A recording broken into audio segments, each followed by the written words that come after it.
In this video, let me show you how to use the Letterboxd activity filters. Now this filter is basically used to see updates, or you can choose to see updates from your friends or from your own Letterboxd account only. So there are limited options that are available inside of this section. You simply need to tap on this icon, which will then take you to the activity feed. There are three options, as you can see: the friends, you, and the incoming option. So you is basically going to be all of your notifications, such as movies that you've logged in or any sort of likes that you made.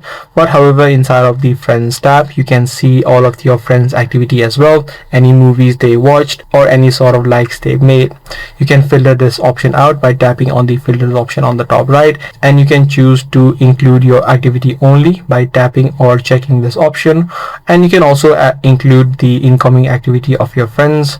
If you don't want that, you can toggle this option off. So basically these are only the filters that you can apply inside of Letterboxd activity feed. If this guide video was helpful to you, be sure to subscribe. That's pretty much it for today. I'm gonna see you in the next video.